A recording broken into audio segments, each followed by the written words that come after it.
세간의 이목을 집중시킨 가운데 제왕의 계획 5화가 왔습니다. 이번 호는 우리에게 새로운 몬스터를 만들어주지는 않았지만 제왕이 계획한 세계관을 보완해 주었습니다. 그 당시 고질라와 무토의 충격적인 전쟁으로 오늘날 샌프란시스코의 많은 도시들은 폐허가 되었습니다. 2014년 그 참사를 돌이켜보면 아직 괴수의 왕이 되지 못한 고질라는 미국 샌프란시스코에 처음 상륙했습니다. 갑자기 나타난 거대한 물체에 당황한 인류는 상대가 도시에 들어와 함부로 파괴하는 것을 막기 위해 금문대교에서 맹공을 퍼부었습니다. 그러나 뜨거운 무기는 고질라의 한치의 상처도 주지 않고 오히려 상대방을 경로시켜 다리 전체를 발설의 대상으로 만들었습니다. 그때의 케이트도 다리 위에 한 사람일 뿐이었고 그는 이 타이탄의 거대한 짐승의 공포를 직접 목격했습니다. 당시 인류는 고질라가 적과 친구라는 사실을 몰랐기 때문에 군의 선제 공격으로 많은 무고한 사람들이 금문교에서 목숨을 잃었습니다. 나중에 고질라와 무토의 놀라운 전쟁이 있은 후에야 인류는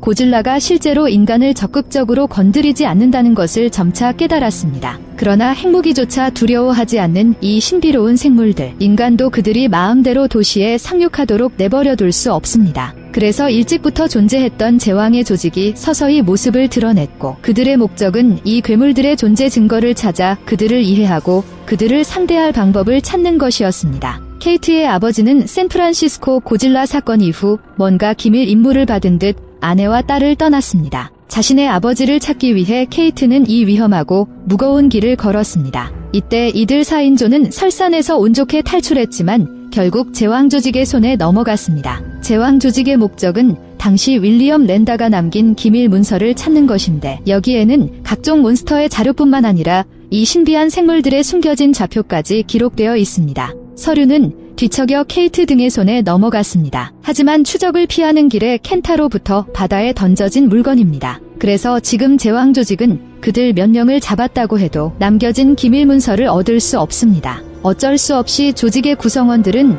유일한 컴퓨터 해커인 샤오메이로부터 돌파구를 찾을 수밖에 없었고 단지 눈앞에 있는 이 여자아이에게 백업이 있기를 바랐지만 상대방의 질문에 샤오메이는 아무 말도 하지 않았습니다. 그래서 조직원들은 샤오메이에게 이미 샤오메이의 정체를 알아냈으니 서로 도와야 한다면 협조해야 한다고 말했습니다. 이어서 제왕 조직의 일부 지도자들은 케이트 같은 사람들에 대해 토론했습니다. 이제 그들을 가둬도 아무것도 얻을 수 없으니 그들을 놓아주고 케이트의 아버지를 계속 찾는 것이 조직의 뜻밖의 기쁨을 줄지도 모릅니다. 여성 리더는 동의했지만 나이든 슈어를 수행하게 하는 것은 부정했습니다. 그럴 생각입니다. 그렇게 케이트, 메이, 켄타이는 풀려났고 제왕 조직은 그들을 추적하지 않는다는 것을 보여주기 위해 공연까지 했습니다. Wake up! You stuck your noses in shit you don't understand. You are goddamn lucky to be alive.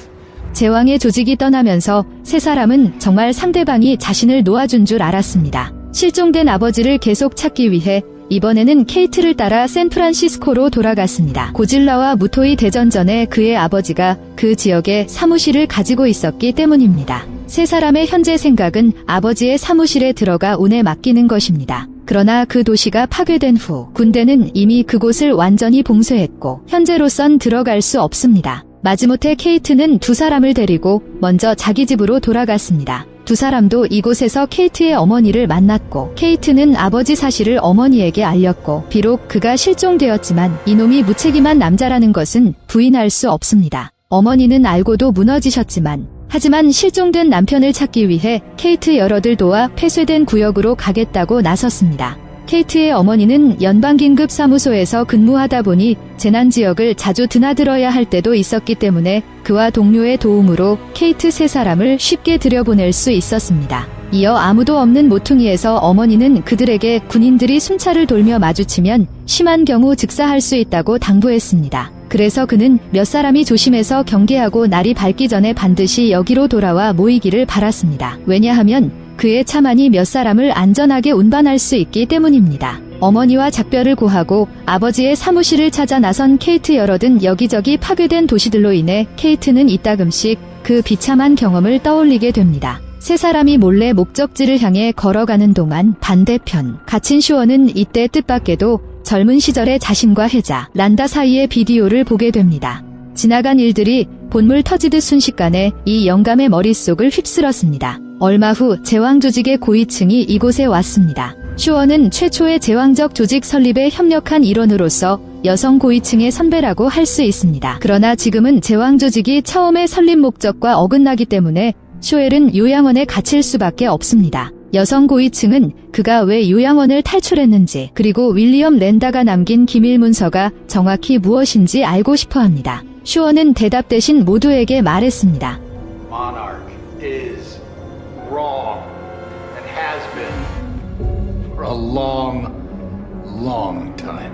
이때 케이트 세 사람은 한참을 여행한 끝에 마침내 아버지의 집무실을 찾았습니다. 다행히 무너지지 않아 몇 명이 슬그머니 들어가 아버지의 사무실을 찾았지만 방 안은 온통 아수라장이었습니다. 그러나 수색 끝에 세 사람은 케이트가 땅에서 위성 지도를 찾을 때까지 유용한 단서를 찾지 못했습니다. 위성의 아크 궤도를 보고 있던 케이트는 이것이 무엇을 의미하는지 이해하지 못했고 아버지가 남긴 자료에서 답을 찾으려 했지만 결국 무슨 뜻인지 알아내지 못했습니다. 그러던 중 지도를 보던 건태는 문득 햇빛을 바라보며 자신이 처음 만들었던 예술품을 떠올립니다. 그것은 투영을 주제로 한 제품이었고 그의 아버지는 예술품 제작에 참여했고 그래서 켄타는 아버지가 남긴 자료의 좌표를 종이 한 장으로 먼저 그렸습니다. 그리고 케이트 두 사람을 시켜서 위성 지도를 벽에 걸게 하고 이어서 켄테가 그린 종이를 유리에 붙였습니다. 아침 햇살 덕분에 표시된 점이 위성 지도에 빠르게 투영돼 새로운 좌표가 됩니다. 4인파의 궤적에 따라 케이트는 규칙을 찾아 아버지의 다음 기착지가 아프리카일 수 있음을 확인했습니다. 사람들은 급히 돌아가 어머니와 합류한 후 무사히 재난 지역을 떠났습니다. 몇몇 사람이 아프리카로 떠나려 할 때 샤오메이는 갑자기 구석으로 살금살금 다가왔고 그녀가 휴대전화를 꺼내 제왕 조직에 전화를 거는 것을 볼 수 있었습니다. 영화 끝. 이번 호에서는 새로운 몬스터가 등장하지는 않지만 보완된 세계관이 우리가 세상을 더 쉽게 이해할 수 있게 해줍니다. 줄거리는 좀 끌리지만 자세히 보면 내용이 있습니다. 제 채널이 마음에 드시면 구독을 눌러주세요.